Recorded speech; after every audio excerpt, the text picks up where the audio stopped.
जनता जनार्दन की उम्मीदों पर खरा जनादेश के माध्यम से किसकी लगेगी नैया पार। 93 सीटें, 1331 उम्मीदवार, तीसरे चरण की वोटिंग आज। कई वीवीआईपी सीट पर मतदान होना है और चल रहा है मतदान, और इनमें अमित शाह, डिंपल यादव, दिग्विजय सिंह, ज्योतिरादित्य सिंधिया, शिवराज सिंह चौहान, ये तमाम प्रमुख चेहरे शामिल हैं।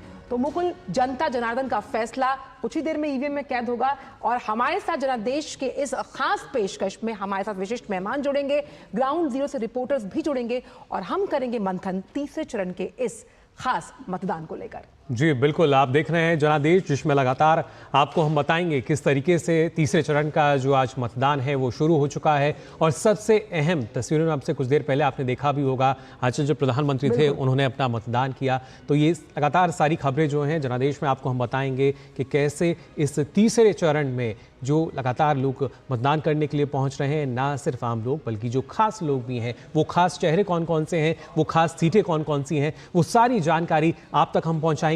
लेकिन आइए सबसे पहले फिलहाल नजर डालते हैं जल्दी से हेडलाइंस पर। लोकतंत्र के महापर्व में प्रधानमंत्री ने गुजरात के अहमदाबाद में किया मतदान। लोगों से की लोकतंत्र के महापर्व में बढ़ चढ़कर हिस्सा लेने की अपील।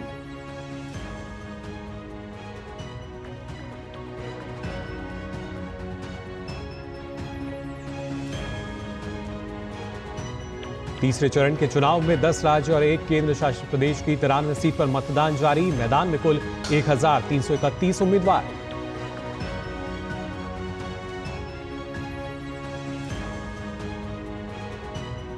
अमित शाह, ज्योतिरादित्य सिंधिया, मनसुख मंडाविया और प्रहलाद जोशी समेत विपक्ष के दिग्विजय सिंह, डिंपल यादव और सुप्रिया सुले जैसे कद्दावर नेताओं की चुनावी किस्मत का आज होगा फैसला।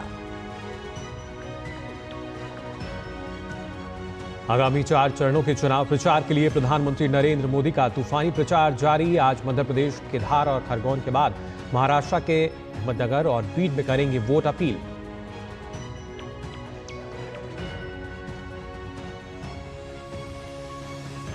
चौबीस की चुनौती में विरोधी दलों ने भी झोंकी ताकत। झारखंड में राहुल गांधी तो बिहार में तेजस्वी आज करेंगे धुआंधार प्रचार।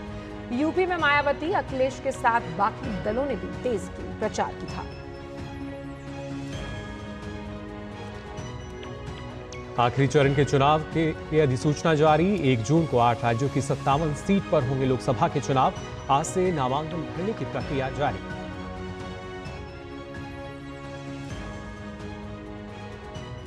चुनाव से जुड़ी हर खबर के लिए चप्पे चप्पे पर मौजूद डीडी न्यूज के संवाददाता ग्राउंड जीरो से पहुंचा रहे हैं चुनाव की पल पल विश्वसनीय हर खबर आप तक।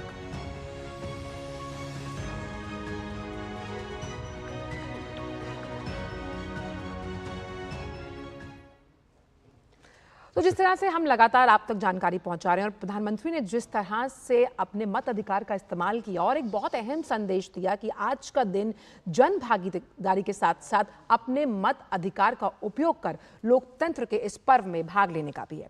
तो लोकसभा चुनाव के तीसरे चरण में आज करीबन 10 राज्यों और 1 केंद्र शासित प्रदेश की 93 सीटों पर मतदान जारी है।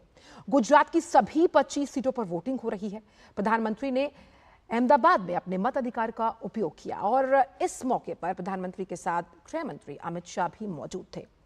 मतदान के बाहर प्रधानमंत्री ने लोगों का अभिवादन स्वीकार किया, जिसमें एक दिव्यांग बच्ची भी शामिल थी।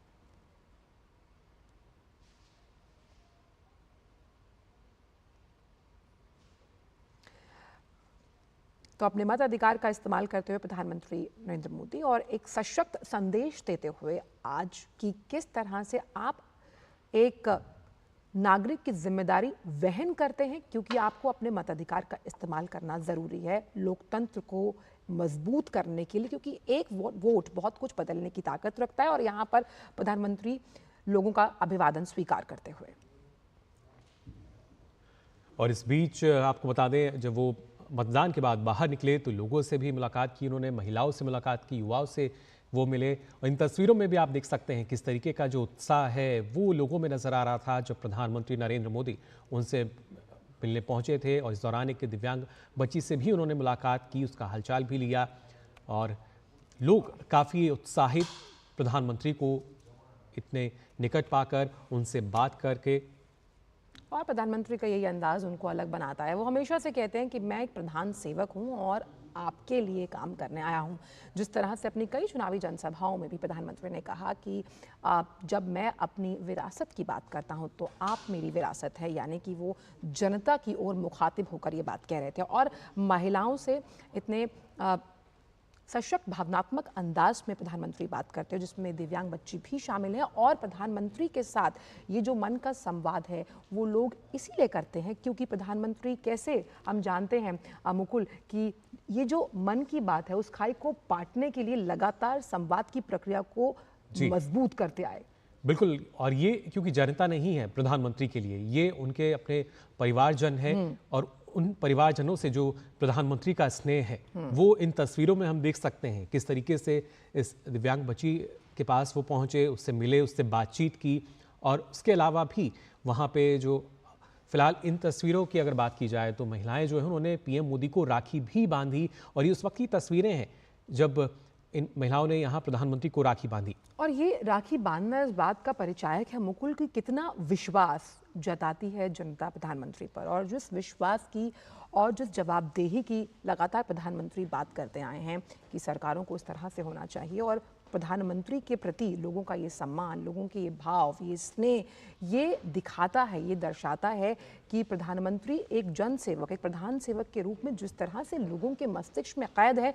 आप ये समझिए कि ये जो हुजूम है, ये सीधी सी बात है कि आज जो तमाम सीटें हैं गुजरात की, वहां पर वोटिंग हो रही है और प्रधानमंत्री का वोट देने का ये संदेश कहीं ना कहीं हर युवा, फर्स्ट टाइम वोटर कह लीजिए, महिलाएं, आप देख सकते हैं दिव्यांगजन यहाँ पर मौजूद थे, क्या बूढ़ा क्या बुजुर्ग, यानी कि तमाम आयु वर्ग के जो लोग हैं वो उन्हें देखने के लिए पहुंचे। तो यहाँ से जो तमाम अन्य लोकसभा क्षेत्र हैं वहां पर भी एक बहुत क्लियर कट सशक्त संदेश जाता हुआ।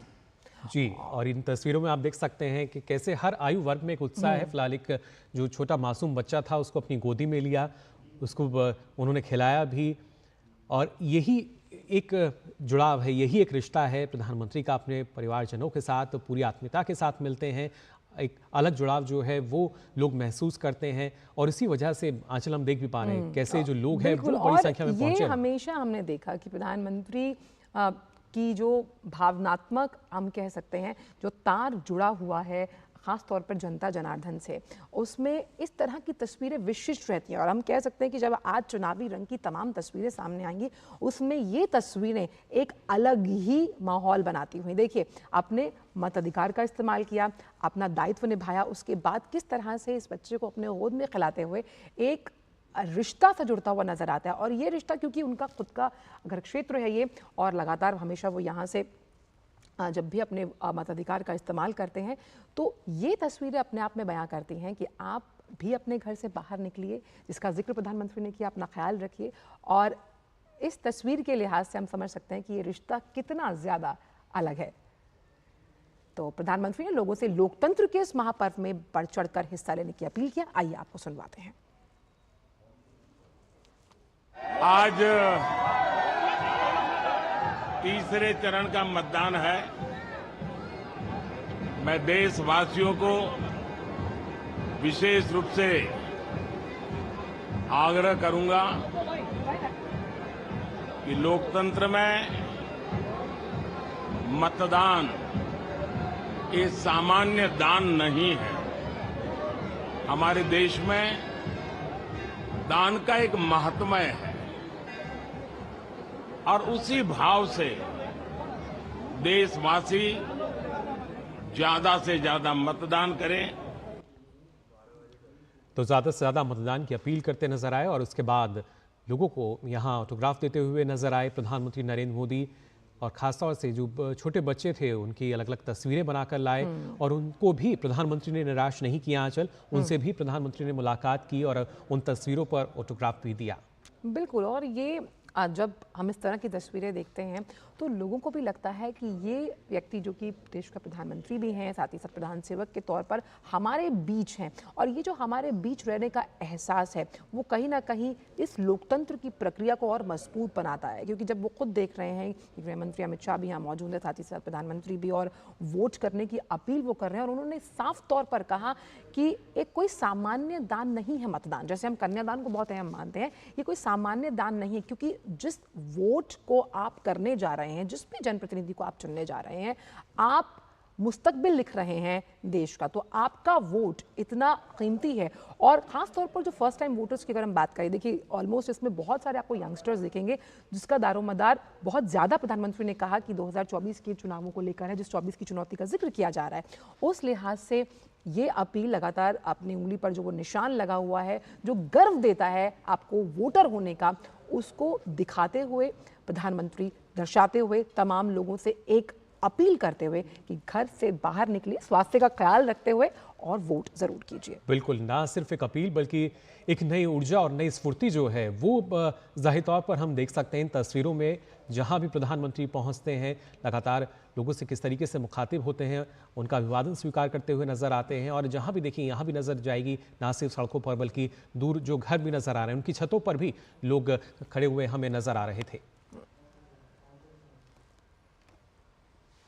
तो आपको बता दें कि लोकसभा चुनाव के तीसरे चरण में आज 10 राज्यों और एक केंद्र शासित प्रदेश की 93 सीटों पर मतदान जारी है। सुबह 7 बजे से ही वोटिंग शुरू हो चुकी है, और इस चरण में महाराष्ट्र की 11 सीट, उत्तर प्रदेश की 10, मध्य प्रदेश यानी हिंदुस्तान का जो दिल है उसकी 9 सीट, छत्तीसगढ़ की 7 सीटों पर मतदान है। साथ ही बिहार की 5, पश्चिम बंगाल और असम की 4-4 सीटें, दादर और नागर हवेली, दमन और दीव की 2 सीट, गोवा की 2 सीटें भी शामिल हैं। इनमें गुजरात के सूरत को छोड़कर बाकी 25 सीट पर मतदान हो रहे हैं। सूरत सीट से बीजेपी उम्मीदवार मुकेश दलाल पहले ही निर्विरोध निर्वाचित घोषित किए जा चुके हैं। वहीं तीसरे चरण के में कर्नाटक की बाकी बची 14 सीटों पर भी वोटिंग हो रही है, और इस चरण में 1331 उम्मीदवार चुनावी मैदान में हैं। बिल्कुल, और फिलहाल ये 4 तस्वीरें आप देख पा रहे हैं अलग अलग जगहों से। गुवाहाटी की बात की जाए, यानी असम, छत्तीसगढ़, उत्तर प्रदेश के बदायूं की, और मध्य प्रदेश का भोपाल, जहां लगातार जो मतदान है वो जारी है, और लंबी लंबी कतारें जो हैं वो मतदान स्थलों पर नजर आ रही हैं। लोग सुबह से ही मतदान करने के लिए हम कह सकते हैं किस तरीके से उत्साहित नजर आए, और इन सब में और ज़्यादा जो ऊर्जा का संचार किया वो किया प्रधानमंत्री ने, जब उन्होंने अपना मतदान किया था और उसके बाद मीडिया से भी मुखातिब हुए।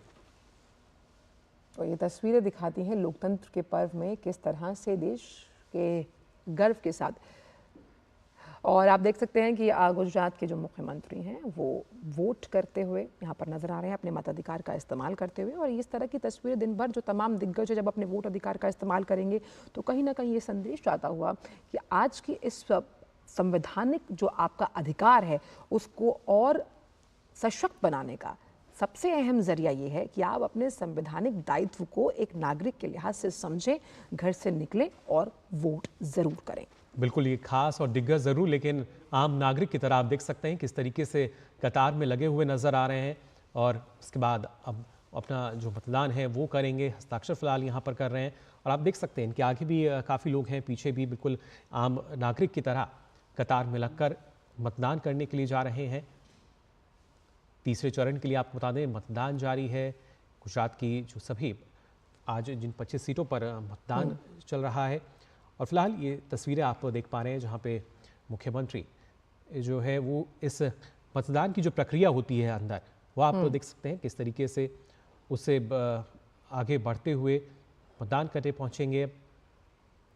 और साथ ही साथ अगर देखा जाए, क्योंकि जो पूरी प्रक्रिया है कैसे वो पारदर्शी होती है, किस तरीके से बनाई गई है, वो लगातार चल रही है इस वक्त देश के 10 राज्यों में और एक केंद्र शासित प्रदेश में।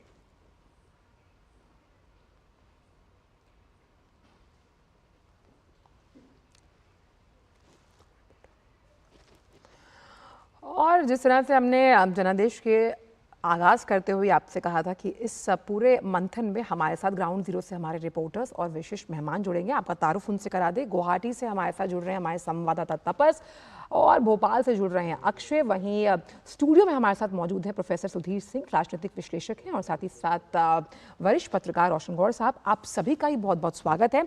लेकिन आप सबसे चर्चा आगे बढ़ाने से पहले जनादेश में वक्त एक छोटे से ब्रेक का है। कहीं मत जाइए और जुड़े रहिए डीडी न्यूज की इस खास पेशकश के साथ। बात जब पीढ़ियों के लिए बनने वाले घर की हो तो जिम्मेदारी बड़ी हो जाती है। गैलेंट समझता है ये जिम्मेदारी। अब डबल एम रिब्स के साथ गैलेंट एडवांस TMT रीबार, निर्माण का रियल हीरो। Got it. सोचिए, अगर असल जिंदगी में ऐसी हालत हो तो कितनी मुश्किलें होती हैं, लेकिन शुक्र है बैंकिंग के लिए नहीं। अगर आपकी उम्र 70 साल से अधिक हो या आप दिव्यांग हो तो बैंक आपको कुछ जरूरी बैंकिंग सुविधाएं घर बैठे बैठे दे सकता है। RBI कहता है, जानकार बनिए, सतर्क रहिए।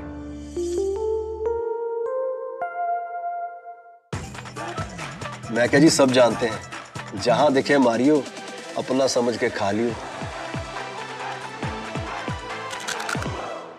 स्वाद से सबको दीवाना कर दे, दीवाना कर दे। पता का चाय, गजब का स्वाद। मैं कैप्टन होता ना, ओपन कराता। अब हर कोई ओपन करेगा तो मैच कौन क्लोज करेगा? तो भाई साहब, अब कोई किसी की लाइफ में आग नहीं लगा पाएगा। समर कूल, जो हर दिल करे कबूल। तुम्हें पता है इन्वेस्टर्स के लिए एक इन्वेस्टर प्रोटेक्शन फंड होता है, IPF। लेकिन अगर तुम्हारा ट्रेड एक्सचेंज पर एग्जीक्यूट नहीं हुआ या फिर कोई गारंटीड रिटर्न्स वाली स्कीम है तो ये IPF आपकी मदद नहीं कर सकता है। और अगर आपका ब्रोकर ही डिफॉल्टर बन जाए तो फिर IPF आपको कॉम्पेंसेशन दिला सकता है। कहां से सीखा? NSE की साइट पर। सोचकर समझकर इन्वेस्ट कर।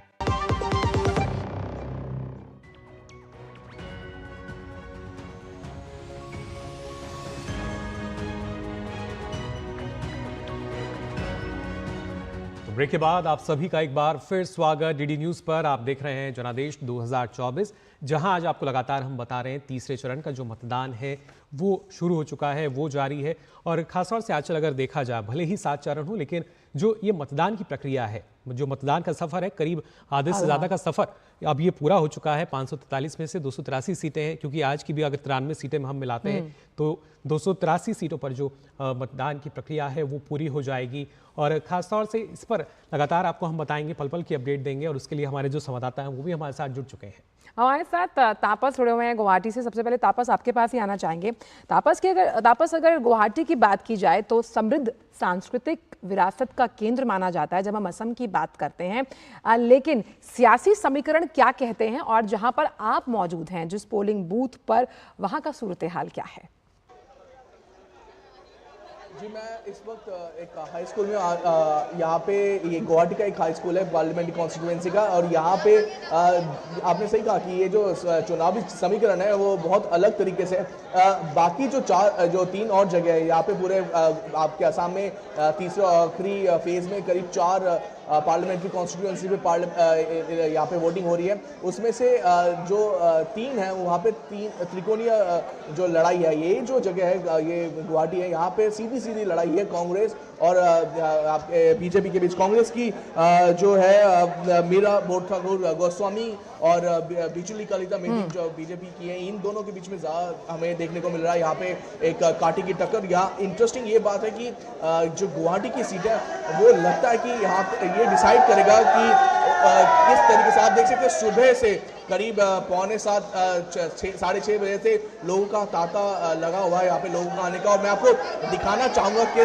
भारी मात्रा में बारिश हो रही है, लगातार बारिश हो रही है, लेकिन उसके अलावा मैं आपको बताना चाहूँगा किस तरीके से लोग खड़े हैं सुबह से आके, कंटिन्यूस लोग यहाँ पे खड़े हैं और बहुत एक्साइटमेंट है। करीब इस वक्त इस छोटे से स्कूल में ये पैक्ड है, करीब 10 से 15 हज़ार के लोग इस वक्त आ रखे हैं। बारिश हो रही है, लगातार बारिश हो रही है, जैसे मैं कह रहा हूँ सुबह 7 बजे, कल रात को भी हो रही थी, आज भी सुबह से हो रही है, लेकिन कहीं ना कहीं लोगों में इसको लेके कोई चिंता नहीं है, लोग आ रहे हैं और भारी मात्रा में अपना जो मत है वो देना चाहते हैं। और एक बात जो मैं आपको बताना चाहूँगा कि ये जो कॉन्स्टिट्यूंसी है वो बहुत इंपॉर्टेंट है, क्योंकि हमें बताया गया कि थोड़ी ही देर बाद यहाँ पे असम के सीएम खुद आने वाले हैं। इस पर्टिकुलर जो पोलिंग स्टेशन है यहाँ पे आने वाले करीब 9,516 पोलिंग स्टेशन है ऑल ओवर असम में। ये जो तीसरा और आखिरी चरण है इसको लेके, और यहाँ पे करीब 81 लाख से ज़्यादा करीब मतदाता है। और ये यहाँ पे मैं बताना चाहूँगा कि करीब 47 उम्मीदवार हैं चारों पार्लियामेंट्री कॉन्स्टिट्यूंसी को मिला के। अगर ये जो 81 लाख मतदाता है ये डिसाइड करेंगे कि इनमें से कौन चुन के भारत के सर्वोच्च पार्लियामेंट में संसद में जाएगा और उनका नेतृत्व करेगा। और बिल्कुल ये काफी अहम बात है कि पिछली बार असम में बीजेपी ने करीब 9 सीटें जीती थी। बीजेपी का मानना है कि वो इस नंबर को बेहतर करेंगे। वही कांग्रेस और जो बाकी दल है उनका मानना है कि वो जो ये जगरनॉट है बीजेपी का असम में उसको तोड़ने में कामयाब रहेंगे। बिल्कुल कोशिश यही रहेगी। ये बताना चाहूंगा वहाँ पे आपके पास दोबारा लौटकर हम आएंगे। कोकराझार, बारपेटा, धुबरी, इन तीनों सीटों में बीजेपी ने अपना प्रत्याशी नहीं खड़ा किया है। उन्होंने अपने एलाइज के साथ 2 में एजीपी के साथ, 1 में यूपीपीएल के साथ मिलकर बिल्कुल तापस असम का आपने बता दिया, लेकिन किया है। वही कांग्रेस ने हर एक में अपना उम्मीदवार खड़ा किया है। उसके अलावा जैसे मैंने कहा कि बाकी 3 जगह पे, एक कोकराझार जो है वो रिजर्व है शेड्यूल ट्राइब के लिए, बाकी जो 3 सीट है वो जनरल कैटेगरी के लिए। चलिए अब मध्य प्रदेश का भी रुख कर लेते हैं। अक्षय जो है भोपाल से हमारे साथ बने हुए हैं जी। यहाँ पे त्रिकोणीय मुकाबला देखने को मिल सकता है और बहुत इंटरेस्टिंग मुकाबला भी देखने को मिलेगा इन तीनों जगह पे। और चलिए बिल्कुल वही दिलचस्प होगा देखना किस तरीके से जो मुकाबला है वो नजर आएगा। फिलहाल अक्षय आपका रुख करना चाहेंगे वहां की अगर बात की जाए, भोपाल की अगर हम बात करें तो किस तरह की तस्वीरें नजर आ रही हैं, कैसे लोगों में उत्साह नजर आ रहा है मतदान को लेकर? देखिए, अगर भोपाल की बात की जाए तो मतदान को लेकर उत्साह काफ़ी सुबह से ही शुरू हो गया। इनफैक्ट अगर बात की जाए वोटर्स की तो सुबह 6:30 बजे से ही लाइनें लगनी शुरू हो गई थी। और सबसे एक इंटरेस्टिंग चीज़ यहाँ पर यह है कि ज़्यादातर जितने भी पोलिंग बूथ है, आपको मैं ये बिल्डिंग इमारत दिखाना चाहूँगा जहाँ पर पोलिंग बूथ सेटअप किया गया है। गर्मी बहुत ज़्यादा है, तापमान लगातार 40 से 41 डिग्री पार कर रहा है, तो इसके चलते हुए पोलिंग बूथ जो है वो बिल्डिंगों के अंदर सेटअप किए गए ताकि लोगों को बाहर धूप में खड़ा ना होना पड़े। जो प्रधानमंत्री ने भी यही बात की कि लोगों को पानी पीना चाहिए, गर्मी बहुत ज्यादा है, और इसी के चलते पोलिंग बूथ इस तरह की बिल्डिंगों के अंदर है ताकि लाइनें बाहर तक ना आए। कुछ समय पहले तक लाइनें बाहर तक आ गई थी, लोग इतने ज्यादा थे, लेकिन अब धीरे धीरे जिस तरह से धूप बढ़ रही है लोग थोड़े कम होते रहेंगे और इसके चलते लाइनें अब अंदर तक पहुंच गई है। और इलेक्शन कमीशन की अगर बात की जाए, निर्वाचन आयोग की बात की जाए तो चुनाव किस तरह से बढ़ाया जाए, वोटिंग परसेंटेज किस तरह से बढ़ाया जाए, तो ऐसे कई सारे इनिशिएटिव शुरू किए गए। आप ये देख सकते हैं यहाँ पर लिखा गया है, जो करेगा मतदान वो जीतेगा, बम्पर इनाम। यानी कि यहाँ पर ही नहीं बल्कि कई सारे ऐसे पोलिंग बूथ है भोपाल में जहां पर भोपाल ही नहीं बल्कि 9 जो कॉन्स्टिट्यूएंसीज है वहां पर ऐसे लकी ड्रॉ सेटअप किए गए हैं। लोग आ सकते हैं, इसमें टीवी, फ्रिज, कई अन्य तरह की चीजें, ऐसे इनाम रखे गए हैं जो लोग जीत सकते हैं। हर बूथ पर निकलेंगे 3 निश्चित इनाम। तो आप देख सकते हैं ये सभी इनिशिएटिव कहीं ना कहीं इसके चलते भी रखे गए हैं कि वोटिंग परसेंटेज कहीं ना कहीं मध्य प्रदेश में कम रही है। पिछले अगर फेज की बात की जाए तो पोलिंग परसेंटेज यानी कि वोटिंग परसेंटेज 58% के आसपास थी, जो पिछली बार के मुकाबले थोड़ी कम थी। तो इसी के चलते ये सभी इंतजाम यहाँ किए गए हैं। तकरीबन 1,70,00,000 वोटर है इन सभी 9 कॉन्स्टिट्यूएंसीज पर। और प्रत्याशियों की बात की जाए तो 127 प्रत्याशी चुनाव में उतरे हैं, जिनमें से ज्यादातर पुरुष है, 9 महिलाएं हैं। बिल्कुल अक्षय, और खास तौर पे बिल्कुल अगर हम लोकतंत्र के इस पर्व की बात करते हैं तो भाजपा का गढ़ माना जाता है भोपाल लोकसभा सीट, तो क्या आलोक शर्मा जीत को बरकरार रख पाएंगे या फिर अरुण श्रीवास्तव मारेंगे बाजी? खैर इसका फैसला जनता करेगी। हमारे साथ स्टूडियो में भी मेहमान मौजूद हैं, विशिष्ट मेहमान, सीधे उनका रुख करते हैं। हमारे साथ रोशन गौड़ साहब है, साथ ही साथ प्रोफेसर सुधीर सिंह है। प्रोफेसर सुधीर, खास तौर पर अगर हम तीसरे चरण की बात करें, हालांकि जिस तरह से मुकुल ने भी कहा कि हम आधी जो मतदान की जो पूरी प्रक्रिया है उस तक पहुंच गए हैं, कितना अहम मानते हैं आप इस तीसरे चरण को? क्योंकि बहुत से ऐसी दिग्गज है जिनकी साख, जिनकी प्रतिष्ठा इस बार दांव पर लगी है। बहुत ही महत्वपूर्ण है। 93 सीटों पर मतदान हो रहा है और इस फेज के बाद 283 के आसपास सीटें बंद हो जाएंगी ईवीएम में। तो ये आधी से ज़्यादा मतदान का मतलब है, सीटों पर मतदान का मतलब है कि चुनावी प्रक्रिया का आधा हिस्सा समाप्त हो जाएगा आज शाम तक। जी इससे भी बड़ी महत्वपूर्ण बात यह है कि आज बहुत बड़े बड़े दिग्गजों के प्रतिष्ठा जो है फंसी हुई है। अमित शाह जी हैं, दिग्विजय सिंह जी हैं और बहुत सारे नेता, शिवराज सिंह चौहान हैं। तो इस तरह से काफ़ी, और आज महाराष्ट्र में भी लगभग आधी सीटें हो जाएंगी। 11 सीट पे है, 10 सीट पहले ही हो चुका है, तो 21 सीट 48 में हो जाएगा। उत्तर प्रदेश में भी 10 सीटें हैं। तो निश्चित तौर पर ये वाली जो फेज आज हो रही है, ये इस बात को भी देखेगी कि पीछे जो 2 फेज में थोड़ा सा मतदान का प्रतिशत कम रहा, तो क्या वो पीछे के 2019 के स्टैंडर्ड को क्रॉस करेगा या अभी जो 2 फेज हुआ उसको क्रॉस करेगा। चूंकि ये बहुत ही सुबह है, लेकिन मुझे लगता है शुरुआती तौर पर थोड़ा सा एक अच्छा संकेत दिख रहा है कि मतदाता बड़ी संख्या में निकल रहे हैं। जैसे कि अहमदाबाद में हम देख रहे हैं, सुबह सुबह प्रधानमंत्री के मतदान करने के बाद जिस तरह से लोग सड़कों पे आए हैं, तो निश्चित तौर पर इससे मतदान बढ़ने की हम उम्मीद कर सकते हैं। बिल्कुल। रोशन जी, आप किस तरीके से देखते हैं जो मतदान प्रतिशत की जब हम बात कर रहे हैं, अक्षय भी हमें बता रहे थे कि किस तरीके से मतदाताओं को लुभाने के लिए कोशिश की जा रही है, प्रतिशत जो है वो बढ़ना चाहिए। 2019 के मुकाबले हम वो बढ़ा हुआ नजर आएगा या जो पहले 2 चरण हुए उनके मुकाबले बढ़ा हुआ नजर आएगा तीसरे चरण में? देखिए, जो आज हम अभी तस्वीरें देख रहे हैं, ये बड़ी अच्छी खबर आ रही है कि जगह जगह लोग लाइन पर खड़े हैं। जो पहला चरण था और दूसरा चरण था, उसमें थोड़ा सा हमें उत्साह कम दिखा, लेकिन आज उत्साह देखने को मिल रहा है। और उसके कारण मुझे लगता है कि जो पॉलिटिकल पार्टियां, उन्होंने भी बड़ी कोशिश की, प्रधानमंत्री बार बार अपील कर रहे हैं, और इलेक्शन कमीशन ने जो इनिशिएट किया है वो मुझे लगता है वो बहुत ही अच्छा है कि आप लॉटरी भी लग सकते हैं, किसी के कोई टीवी फ्रिज भी जीत सकता है। तो कुल मिलाकर अगर वोट परसेंटेज बढ़ेगा, क्योंकि ये जो हमारा लोकतंत्र का त्यौहार है, ये त्यौहार तभी पूरा होता है जब पूरे देश के लोग इसमें सहभागिता लें।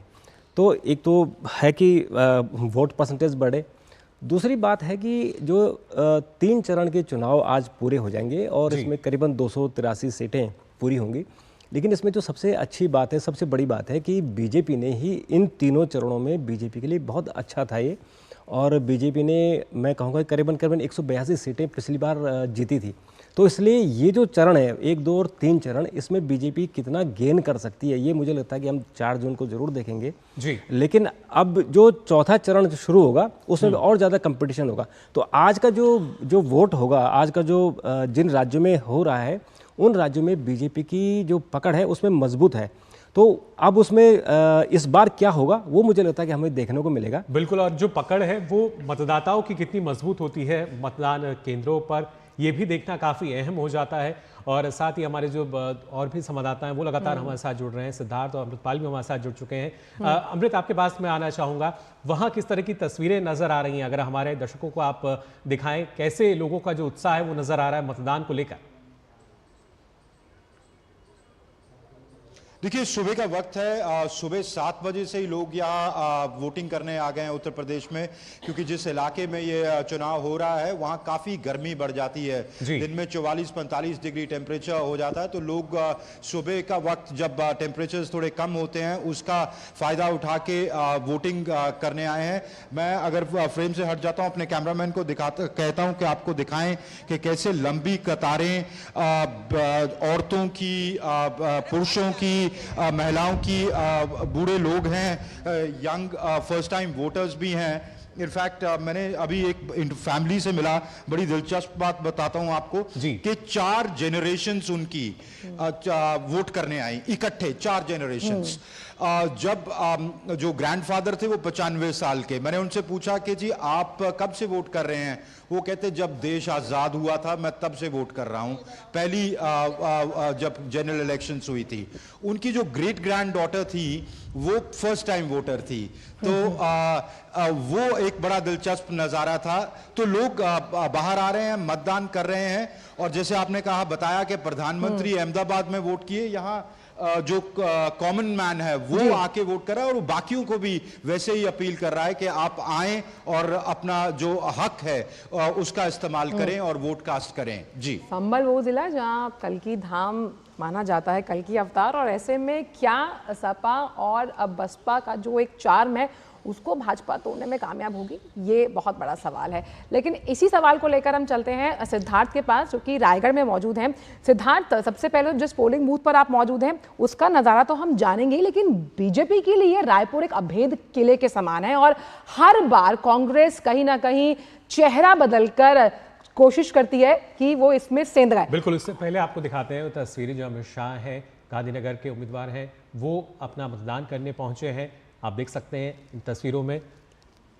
और वोटिंग प्रक्रिया को मजबूत दिखाते हुए जिस तरह से जब तमाम दिग्गज अपने वोटिंग अधिकार का इस्तेमाल करते हैं, एक बहुत clear cut crystal clear message जाता हुआ आम मतदाता की तरफ। देखिए, एक आम नागरिक, आम जन की तरह गृह मंत्री अमित शाह भी अपने मताधिकार का इस्तेमाल करने के लिए लाइन में खड़े हैं। वहाँ पर निर्वाचन आयोग के जो अधिकारी हैं वो मौजूद हैं। बिल्कुल, और ये प्रक्रिया उनके लिए भी सामान्य है। बिल्कुल एक सामान्य प्रक्रिया का हिस्सा है, भले ही देश के गृह मंत्री, लेकिन क्योंकि ये जो चुनाव हैं वो लोकतंत्र का महापर्व है सबसे ऊपर, और उसमें अपनी उनकी अहम भागीदारी परिवार के साथ पहुंचे हैं। फिलहाल जय शाह को इन तस्वीरों में आप देख सकते हैं जहां वो मतदान कर रहे हैं।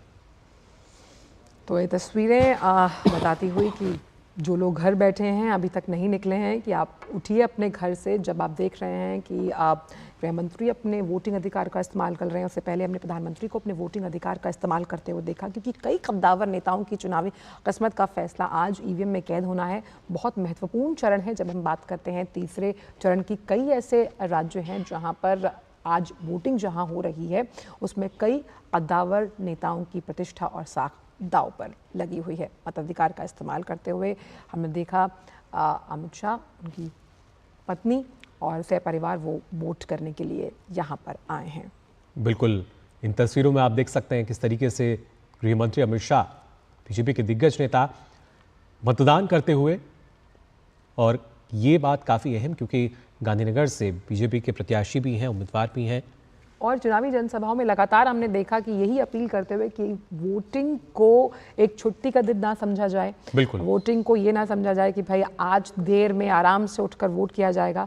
अगर आप इस तीसरे चरण में आपका वोटिंग करने का अधिकार है तो कृपया करके उस अधिकार का इस्तेमाल कीजिए। देखिए, ये वोटिंग की बात की तस्वीरें हैं। आप देख सकते हैं यहाँ पर अपनी पत्नी के साथ वोटिंग करने के बाद अमित शाह दिखाते हुए कि भाई ये प्रक्रिया कितनी मजबूत है, अपने संवैधानिक दायित्व को निभाइए। बिल्कुल, और ये सीधी तस्वीरें आप देख पा रहे हैं जहां अहमदाबाद में अमित शाह ने मतदान किया, और साथ ही साथ लोगों से अपील भी लगातार करते रहे हैं कि मतदान ज़रूर करें।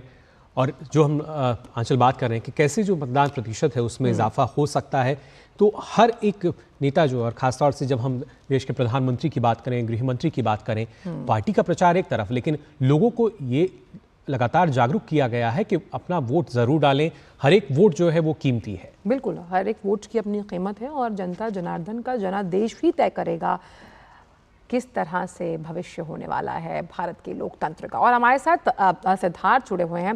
सिद्धार्थ, अगर हमारी आवाज़ आप तक पहुंच रही है, आप रायपुर में मौजूद हैं।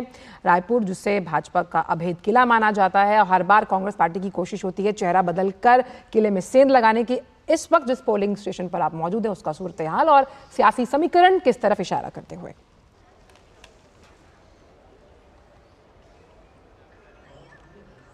सबसे पहले तो सुप्रभात आपको आंचल, और सुबह के लगभग 9 बजे हैं और मैं रायपुर में हूँ। छत्तीसगढ़ का ये कैपिटल है, और मैं BIT ग्राउंड में हूँ। और आप मेरे पीछे कतारें देख सकते हैं, लोगों के अंदर उत्साह देख सकते हैं। सुबह से ही 7 बजे से जब से मतदान यहाँ पर शुरू हुआ है, लोगों की कतारें रुक नहीं रही हैं। वो हर्षोल्लास से यहाँ अपना मतदान करने आ रहे हैं। इनफैक्ट हमने उनसे बात भी करी तो उन्होंने कहा कि ये हमारा अधिकार है और ये हमको करना है। हम ही अल्टीमेटली वो लोग हैं जो ये निर्णय लेंगे कि हमारी सीट से कौन MP रिप्रेजेंट करेगा। तो जैसा कि मैं आपको बोल पा रहा था कि बहुत हर्षोल्लास के साथ यहाँ लोग वोट करने आ रहे हैं। मैं अपने कैमरामैन से रिक्वेस्ट करूंगा कि वो कैमरा पैन करके आपको दिखाएं। देखिए लोग किस तरीके से यहाँ पर आए हैं वोट करने के लिए। लंबी लंबी कतारें यहाँ लगी हुई हैं, और लोगों का कहना है कि हमें तो मतदान करना है, जलपान बाद में करना है, अन्न का एक दाना नहीं खाएंगे, पहले मतदान करेंगे। तो ये उनका कहना है यहाँ पर। और अगर मैं बात करूँ यहाँ पर रायपुर में पोलिंग की, तो करीबन 23 लाख लोग यहाँ पर मतदान करने के कर सकते हैं आज, और जिनमें से कि बहुत सारे लोग मतदान भी कर चुके हैं। सबसे बड़ी राहत यहाँ पर मौसम की है आंचल, क्योंकि अधिकतर देखा जाता है कि रायपुर के अंदर भारी गर्मी होती है, जिसकी वजह से बहुत सारे लोग मतदान नहीं कर पाते। लेकिन आज मौसम की तरफ से बहुत राहत है, मौसम बहुत अच्छा है, हवा ठंडी हवा चल रही है यहाँ पर, तो लोगों की ये तो मत प्रतिशत बढ़ने की भी उम्मीद है। 2019 की अगर मैं बात करूं मत प्रतिशत की, तो 66% मत प्रतिशत था, जो कि इस बार बढ़ने की बहुत उम्मीद है, क्योंकि मौसम बहुत अच्छा है। और मैं निर्वाचन आयोग के सहयोग की अगर बात करूं तो बहुत अच्छा सहयोग निर्वाचन आयोग की तरफ से यहाँ पर है। देखिए, आप दिखाना चाहूंगा आपको, देखिए यहाँ पर जो है एक छत तरीके से प्रदान करी गई है, कूलर की यहाँ पर सुविधा दी गई है मतदाताओं को, ताकि वो आए और जब कतारों में लगे, पीने के पानी की सुविधा यहाँ पर है, ORS कॉर्नर है कि जब भी वो यहाँ मतदान करने के लिए आए तो उन्हें किसी भी तरीके की कोई भी दिक्कत ना हो और वो आराम से यहाँ पर अपना मतदान कर दे।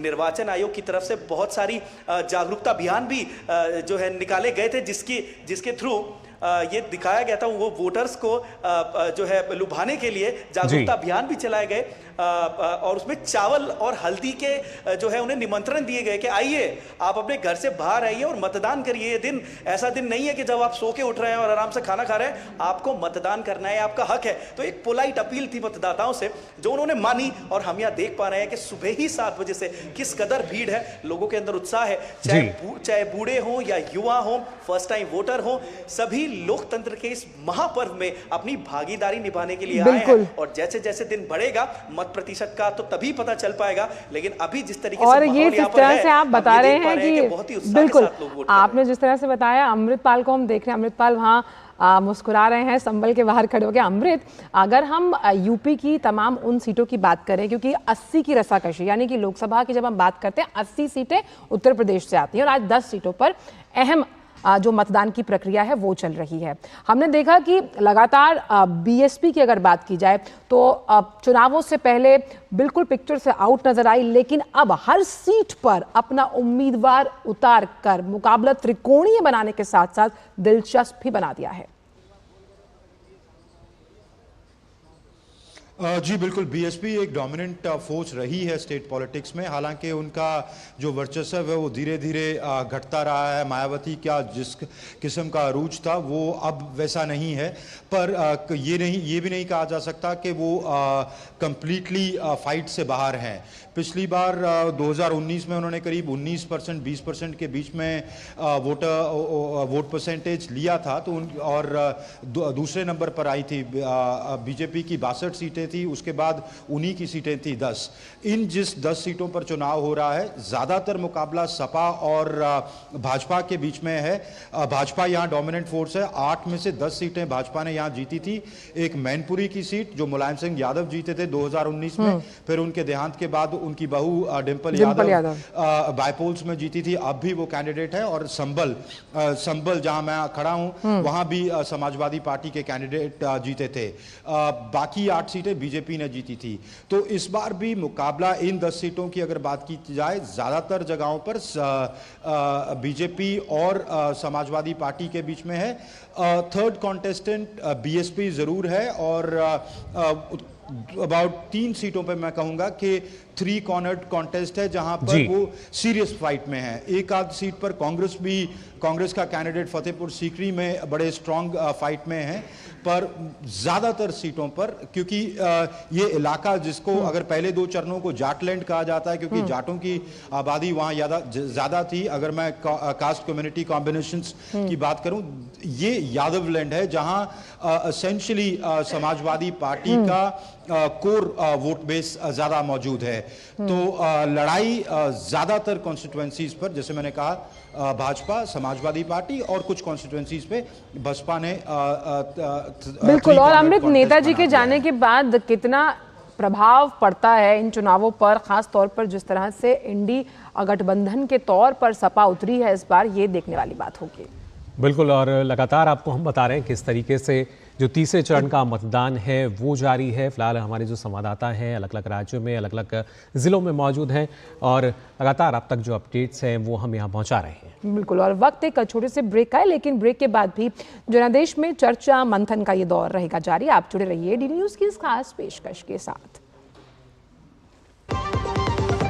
बात जब पीढ़ियों के लिए बनने वाले घर की हो, तो जिम्मेदारी बड़ी हो जाती है। गैलेंट समझता है ये जिम्मेदारी। अब डबल एम रिब्स के साथ गैलेंट एडवांस TMT रीबार, निर्माण का real hero. Delivery boy has picked your order. अरे भाई पता है भूख लगी है। 30 मिनट का मैसेज नोटिफिकेशन आया था ना। मैसेज के सारे थोड़ी बैठ सकते हैं। कल आपने कुछ शेयर्स बेचे थे ना? हाँ, तो चेक किया? मैसेज आया तो था। सिर्फ मैसेज काफी नहीं है। आप शेयर मार्केट में कोई भी ट्रांजैक्शन करते हैं ना, तो स्टॉक एक्सचेंज से आए SMS या ईमेल को अपने डीमैट अकाउंट और बैंक स्टेटमेंट के साथ भी टैली कीजिए। बेटा भूख में ना दिमाग बंद हो जाता है।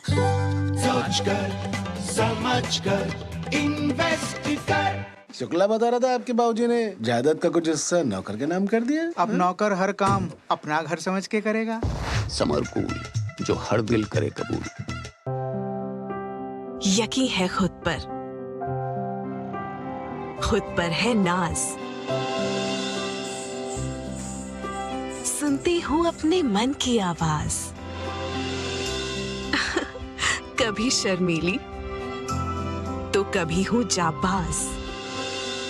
रुकना मेरी आदत नहीं, थमना मेरी चाहत नहीं। मैं हूँ नारी, यही मेरा अंदाज। हर जिम्मेदारी मैं बखूबी निभाती हूँ। वोट दे, प्राउड वोटर कहलाऊंगी। पूरे देश संग चुनाव का पर्व मनाऊंगी।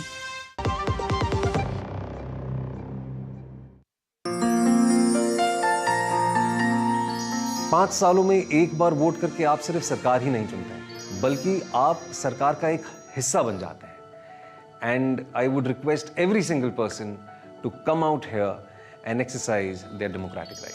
साल 2009 में मैंने पहली बार अपना वोट डाला था and it was a wonderful moment. मैं और मेरा पूरा परिवार हम गए थे, हालांकि हमें बहुत ज़्यादा दूर नहीं जाना पड़ा था। हमारे घर के ठीक बगल में एक BMC का स्कूल है जहाँ पे वोटिंग सेंटर उसे बनाया जाता है हर इलेक्शंस के दौरान। तो वहाँ जाके पूरी सोसाइटी वाले, आसपास के नेबरिंग के जितने भी बिल्डिंग्स हैं, वहाँ के लोग सब एक साथ इकट्ठे हुए थे and it almost felt like a festival and I remember I was very excited to go and exercise my democratic right for the very first time। और पहली बार जब मुझे इंक लगाई थी, so it gave me a sense of power, it gave me a sense of contribution towards this wonderful democratic exercise। My wife Sheetal, she's from Himachal Pradesh, Bilaspur district से हैं वो। तो एक बार स्टेट असेंबली इलेक्शंस के दौरान वो सिर्फ अपना वोट दर्ज कराने के लिए फ्लाई करके गई थी and that kind of really inspired me. और मैं इस बार सभी देशवासियों से आग्रह करूंगा कि प्लीज़ आप भी अपना वोट डालें, इस खूबसूरत डेमोक्रेटिक एक्सरसाइज का हिस्सा बने and come be a part of this wonderful celebration which happens once in 5 years in the largest democracy in the world. 5 साल में 5 मिनट तो देश को दे ही सकते हैं। आओ गर्व के साथ अपना वोट दें। मेरा वोट, मेरी वॉइस।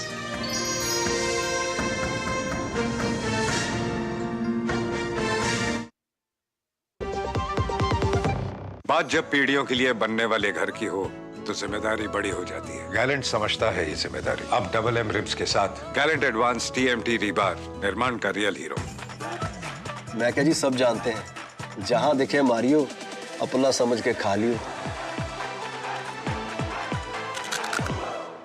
स्वाद से सबको दीवाना कर दे, दीवाना कर दे। पता का चाय, गजब का स्वाद। तुम्हें पता है इन्वेस्टर्स के लिए एक इन्वेस्टर प्रोटेक्शन फंड होता है IPF। लेकिन अगर तुम्हारा ट्रेड एक्सचेंज पर एग्जीक्यूट नहीं हुआ या फिर कोई गारंटीड रिटर्न्स वाली स्कीम है, तो ये IPF आपकी मदद नहीं कर सकता है। और अगर आपका ब्रोकर ही डिफॉल्टर बन जाए तो फिर IPF आपको कॉम्पेंसेशन दिला सकता है। कहाँ से सीखा? NSE की साइट पर। सोचकर समझकर इन्वेस्ट कर।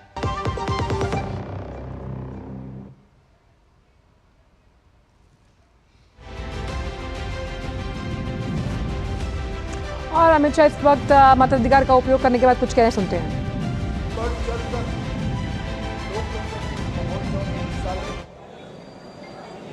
स्थिर सरकार, सुरक्षित देश समृद्ध देश, गरीब कल्याण और भारत गौरव को समर्पित एक सरकार चुनिए। एक ऐसी सरकार चुनिए जो भ्रष्टाचार के खिलाफ हो, गरीबी का उन्मूलन करना चाहती हो,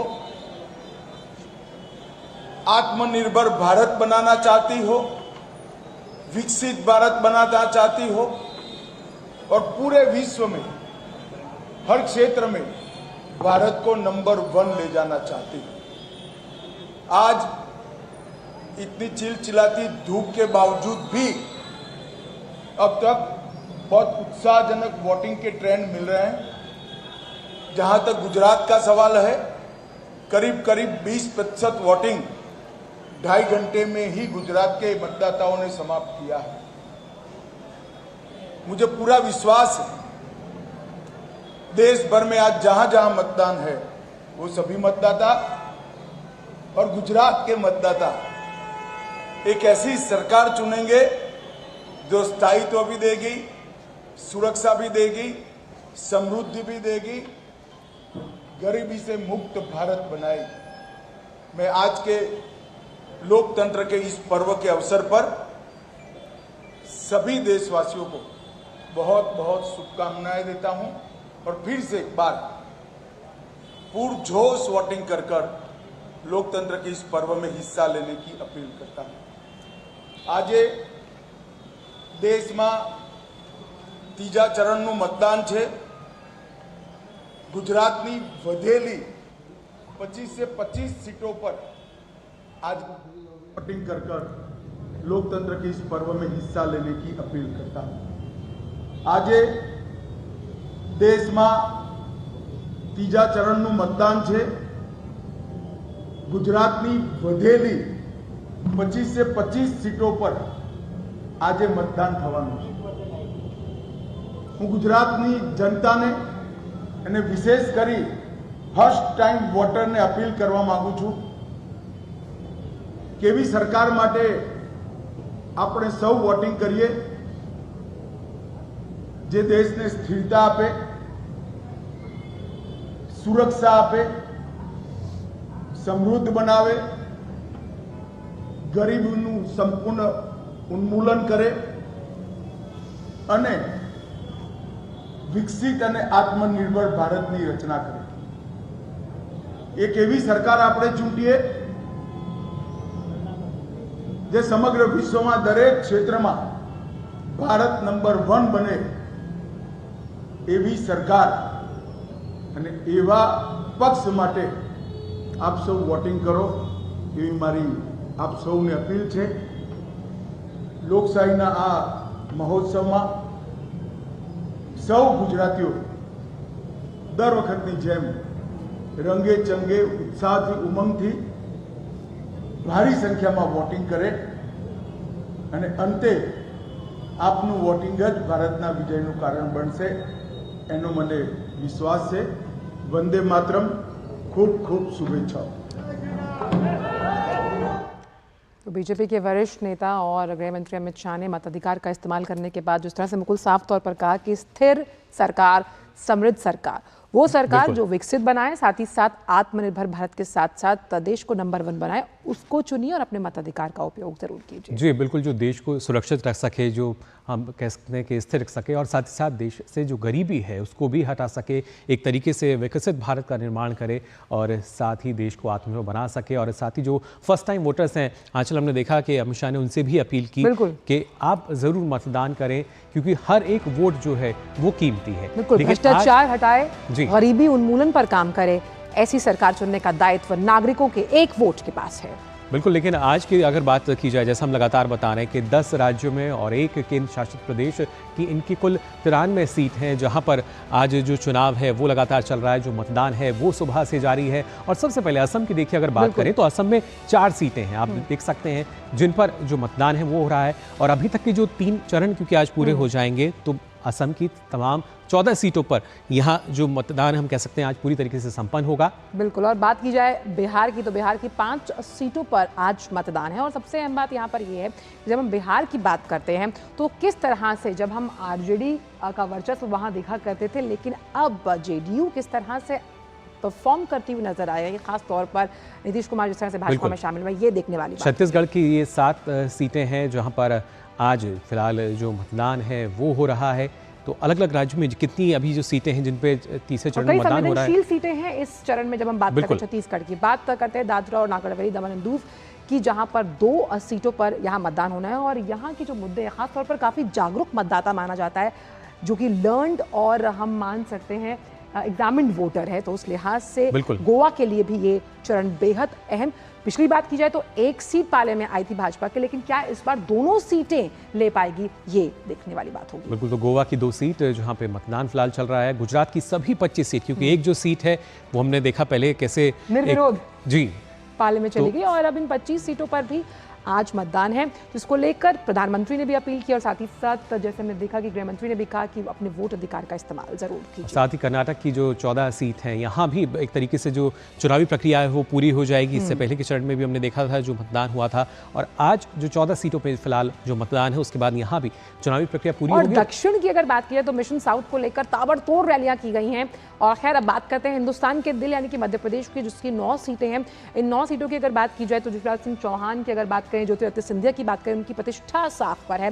गुना से हालांकि पिछली बार वो चुनाव हार गए थे, लेकिन क्या वो प्रतिशत बढ़ा पाएंगे, ये देखना होगा। लेकिन महाराष्ट्र की 11 सीटें जो हैं वो भी काफ़ी अहम है जब हम चुनावी नज़रिए से बात करते हैं, क्योंकि महाराष्ट्र में जिस तरह का चुनावी समीकरण हमने देखा है वो जाहिर तौर पर कहीं ना कहीं कई दिलचस्प मुकाबले जो हैं इन 11 सीटों पर भी हमें देखने को मिलेंगे। बिल्कुल, सुप्रिया सुले की अगर बात की जाए, खासतौर पर शिवसेना के बंटवारे के बाद अब जो पॉलिटिक्स है महाराष्ट्र की वो बहुत दिलचस्प। वहीं बात करते हैं उत्तर प्रदेश यानी कि उत्तर प्रदेश की 80 की रसाकशी, 80 सीटें जो कि लोकसभा तक जाती हैं। और आज 10 सीटों पर मतदान, इसमें हाथरस की हमने बात की, संभल की हम बात करें, और भी बहुत सी सीटें 3 चरणों में करीब 26 सीटें जो हैं उनमें इसमें बहुत इंटरेस्टिंग रहा किस तरह से बीएसपी लगातार अपना जो हम कह सकते हैं वर्चस्व कायम करने की कोशिश करेगी। और वहीं पश्चिम बंगाल की 4 सीटें जिन पे आज जो मतदान है वो चल रहा है, और अभी तक अगर देखा जाए तो करीब 10 ये सीटें जिन पे जो मतदान है वो हमने देखा है। लेकिन आज 4 सीटों पर फिलहाल पश्चिम बंगाल में जो मतदान की प्रक्रिया है वो जारी है। तो अलग अलग राज्यों में देखिए किस तरीके से वो आपको हम जानकारी दे रहे हैं। असम की अगर बात करें तो यहाँ आज 4 सीटों पर मतदान चल रहा है। लगातार हमारे संवाददाता जो हैं बता रहे थे किस तरीके की स्थिति है, और असम में भी जो तमाम 14 सीटें हैं उन पर आज चुनावी प्रक्रिया पूरी हो जाएगी। बिल्कुल, सबसे हम देखना है कि देखिए जो अब हम कद्दावर हैं वो आपको दिखाएं कि गुजरात के गांधीनगर से दिलचस्प मुकाबले बिल्कुल चुनावी मैदान में हैं, और जिस तरह से वोट की अपील उन्होंने की, तो आज ये इस जब हम मतदान प्रक्रिया की बात करते हैं तो उनकी प्रतिष्ठा भी साख पर है, क्योंकि तमाम जो दिग्गज हैं किस तरह से जनता जनार्दन की उम्मीदों पर वो खरे उतरेंगे, इसका फैसला सिर्फ और सिर्फ जनता का जनादेश करेगा। बिल्कुल, इसके साथ साथ कर्नाटक की धारवाड़ सीट की अगर हम बात करें तो वहां से प्रहलाद जोशी जो हैं वो भी इस चुनावी मैदान में आज हैं, और इनके साथ साथ कई और ऐसे दिग्गज हैं जिनके बारे में लगातार आपको हम बताएंगे कि कैसे। केंद्रीय मंत्री हैं प्रहलाद जोशी धारवाड़ से। वहीं बात की जाए मनसुख मंडाविया के गुजरात के पोरबंदर से, और जिस तरह से कई रैलीज में हमने देखा कि घर घर जाकर उन्होंने लोगों से वोट की अपील की, और जो तमाम गारंटियां दी गई हैं प्रधानमंत्री द्वारा वो लोगों तक पहुंचाई, तो उनका भविष्य और यह कह सकते हैं किस्मत का फैसला भी आज की गेम में कैद होता हुआ नजर आएगा यहाँ पर। और इस सूची में अगला नाम है श्रीपद येसो नाइक का, जो कि गोवा की उत्तरी गोवा सीट से चुनावी मैदान में है। बिल्कुल, और यहाँ से अगर बात की जाए तो रमाकांत खलप गोवा के पूर्व उप मुख्यमंत्री हैं, कांग्रेस से वो चुनावी ताल ठोकते नजर आ रहे हैं। तो मुकाबला यहाँ पर दिलचस्प हो जाता है इन दोनों के ही बीच की, किस तरह से जनता अपना प्रतिनिधि जो है वो चुनेगी। बिल्कुल, और गुजरात जो है काफ़ी अहम, इसकी राजकोट सीट की अगर हम बात करें आंचल, तो पार्षोत्तम रूपाला जो कि यहाँ से बीजेपी के उम्मीदवार हैं, केंद्रीय मंत्री हैं, ये भी एक दिलचस्प मुकाबला इस सीट पर हमें देखने को मिलेगा। बिल्कुल, और खासतौर पे कई ऐसे केंद्रीय मंत्री हैं जिनको चुनावी मैदान में भाजपा ने उतारा है। एक मास्टर स्ट्रोक कह सकते हैं, क्योंकि जनता के बीच वो जाते हैं और जनता की समस्याओं को समझते हैं। एक और बड़ा नाम ज्योतिरादित्य सिंधिया मध्य प्रदेश की गुना सीट से। हालांकि अगर पिछले समीकरणों की बात की जाए तो वो यहाँ से हार गए थे, लेकिन इस बार फिर से खड़े हैं, और बड़ा दिलचस्प बयान दिया था कि भाई देखिए मैं हारा लेकिन मैं नहीं भागा, लेकिन अगर राहुल गांधी हार गए तो वो अमेठी छोड़कर रायबरेली की सीट पर पहुंच गए। तो देखेंगे कि कितनी उड़ान। वहीं विदिशा की अगर हम बात करें, मध्य प्रदेश की विदिशा, तो यहाँ से पूर्व मुख्यमंत्री शिवराज सिंह चौहान जो हैं वो प्रत्याशी हैं बीजेपी के, और हमने देखा था सुबह पूजा अर्चना करते हुए नजर आए थे अपने आवास पर, और इससे पहले भी हमने देखा है किस तरीके से लगातार इसमें लीन रहते हैं। अपनी पूजा की लाडली योजना को लेकर बहुत ज्यादा मशहूर है, चर्चा में मामा भी के रहे। नाम से, और लोगों के घर जा जाकर कैंपेन करते हुए भी नजर आए और हमेशा से कहा कि मैं पार्टी में अगर सीएम के पद पे नहीं भी हूं तो मैं पार्टी के लिए काम करता रहूंगा। क्या उनका ये काम जनता को पसंद आएगा, ये देखने वाली बात होगी। बिल्कुल। कांग्रेस के दिग्गज दिग्विजय सिंह मध्य प्रदेश की राजगढ़ सीट से हैं और पूर्व मुख्यमंत्री भी हैं, तो उस लिहाज से अगर देखा जाए तो उनकी भी प्रतिष्ठा दांव पर है कि किस तरह से दिग्विजय सिंह पार्टी की उम्मीदों पर खरे उतरते हैं या नहीं। बिल्कुल, तो कई ऐसे नाम हैं जब हम दिग्गजों की बात कर रहे हैं जो कि इस तीसरे चरण में चुनावी मैदान में है। महाराष्ट्र के रत्नागिरी सिंधुदुर्ग से अगर बात की जाए तो नारायण राणे जो कि लगातार ताल ठोकते नजर आ रहे हैं, जीत का दावा करते नजर आ रहे हैं। महाराष्ट्र के अगर हम बात करें बारामती की तो यहाँ से आपको बता दें स्मिताजित जो हैं वो भी चुनावी मैदान में है। हाँ, अगर बात की जाए साथ ही सुप्रिया सुले, यहाँ पर जो बारामती का अगर हम चुनाव देखें ना तो बहुत ज़्यादा दिलचस्प हो जाता है मुकुल, क्योंकि यहाँ से सुप्रिया सुले हैं और उन्हीं के परिवार की एक और जो है वो उनके साथ चुनावी ताल ठोकती नजर आ रही है। उत्तर प्रदेश आगरा की बात करें, एसपी सिंह बघेल अपने फायर ब्रांड बयानों के लिए जाने जाते हैं, तो जिस तरह से आगरा के ताजमहल को जब हम देखते हैं रोशनी में, चांदनी में, तो वो बहुत चमकता है। लेकिन ऐसे में डिंपल यादव को आप नहीं छोड़ सकते हैं। उत्तर प्रदेश के मैनपुरी से ये दिग्गज नेता के रूप में का गढ़ और सेंध मारने की कोशिश है भाजपा की। मैनपुरी से हमने कई भावनात्मक अपील देखी डिंपल यादव द्वारा कि ये हम कह सकते हैं नेताजी की सीट है। वहीं बिहार के अररिया से बात की जाए तो यहाँ से शाहनवाज, बात अगर हम बिहार की जब करते हैं तो बिहार में तो कई निर्दलीय भी साफ तौर पर कह रहे हैं कि भाई हम चुनाव जीतने का मादा रखते हैं। हर कोई अपनी जीत का जो दावा है वो ठोकता हुआ नजर आता है, वादे भी किए जाते हैं। वहीं छत्तीसगढ़ के कोरबा से अगर बात की जाए तो महिला सीट थी, सरोज पांडे जो हैं वो बीजेपी की यहाँ प्रत्याशी हैं और इससे पहले हमने देखा था उनके समर्थन में किस तरीके से लगातार जो रैलियाँ हैं वो भी की गई। वहीं छत्तीसगढ़ के रायपुर से बृजमोहन अग्रवाल जो हैं वो भी चुनावी मैदान में हैं बीजेपी की ओर से। तो ये वो तमाम बड़े नेता हैं या वो दिलचस्प चेहरे हैं जिनकी हार जीत जो है काफ़ी निर्णायक भी रहेगी। कर्नाटक के बीजापुर की अगर बात की जाए तो रमेश जिगजिणागी जो हैं वो फिलहाल चुनावी मैदान में हैं बीजेपी की ओर से। बिल्कुल, और साउथ की पॉलिटिक्स थोड़ी नॉर्थ से अलग होती है, तो उस लिहाज से हमने देखा कि अपने जनाधार को मजबूत करने के लिए ताबड़तोड़ रैलियाँ की गई। कर्नाटक की बीदर की अगर हम बात करें तो यहाँ से भगवान खुबा जो हैं वो चुनावी मैदान में हैं बीजेपी की ओर से।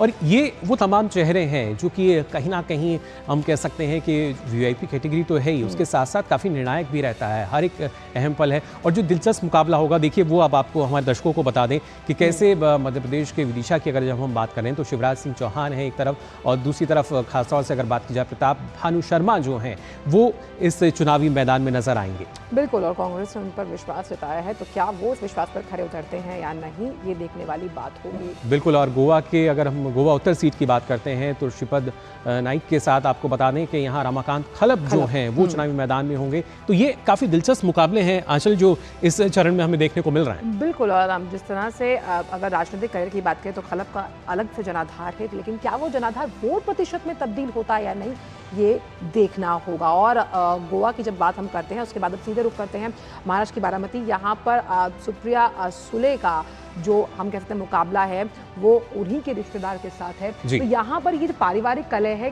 क्या मत प्रतिशत में भी तब्दील होगा, क्या मत बढ़ेंगे या फिर वोट काटे जाएंगे, ये देखना होगा। और इसीलिए महाराष्ट्र में जब हम बात करते हैं इंडिया अलायंस की तो वो अपने अंतरकलह से बड़ी परेशान है, तो उसका कहीं ना कहीं फायदा बाकी पार्टियों को जाता हुआ। बिल्कुल, और ये देखिए जो तमाम दिलचस्प मुकाबले हैं किस तरीके से कर्नाटक के शिमोगा की जब हम बात कर रहे हैं तो एक तरफ वीआई राघवेंद्र जो है वो नज़र आते हैं, तो दूसरी तरफ आप देख सकते हैं लगातार जो कद्दावर नेता हैं वो बने हुए हैं। और जैसा आप बता रहे थे कि जो दक्षिण भारत की जब हम मुकाबलों की बात करते हैं तो यहाँ एक अलग ही स्तर पर जो चुनावी रण है के ईश्वरप्पा है, ये पूर्व डिप्टी सीएम है। तो क्या जब हम बात करते हैं डिप्टी सीएम होने के नाते, क्योंकि आप राजनीतिक और प्रशासनिक प्रणालियों से बिल्कुल रूबरू होते हैं, क्या आप जनता की समस्याओं को समझ पाएंगे और किस तरह से इनका जो मताधिकार है वो वोट प्रतिशत में तब्दील होगा? बिल्कुल, महाराष्ट्र के सोलापुर की अगर बात की जाए तो बीजेपी से राम सातपुते जो हैं वो चुनावी मैदान में हैं और कांग्रेस की जो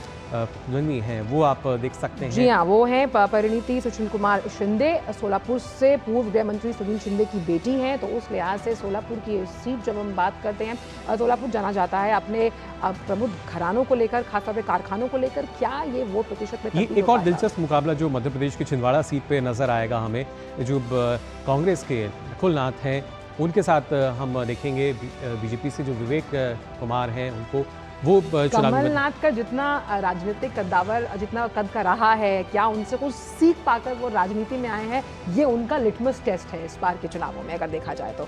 मध्य प्रदेश के छिंदवाड़ा पर भी एक बेहतरीन फाइट हमें देखने को मिलेगी।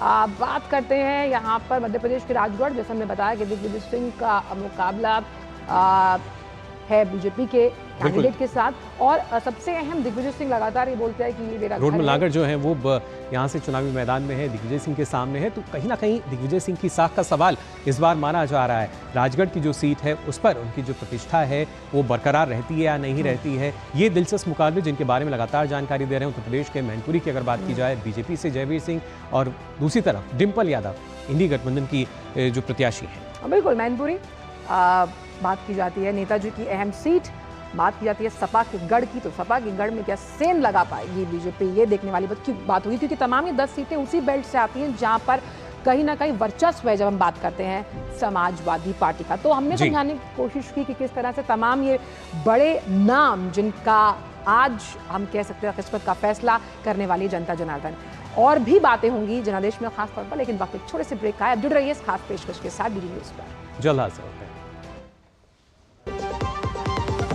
मेरे पापा का लाखों का हेल्थ इंश्योरेंस क्लेम पूरा रिजेक्ट हो गया, लेकिन कुछ ही दिनों में पॉलिसी बाजार ने हेल्थ इंश्योरेंस कंपनी से हमारा क्लेम फिर से रिव्यू करवाया और क्लेम का सारा पैसा हमारे अकाउंट में आ गया। पॉलिसी बाजार पे 1 करोड़ का हेल्थ इंश्योरेंस सिर्फ 390 रुपए महीने से शुरू।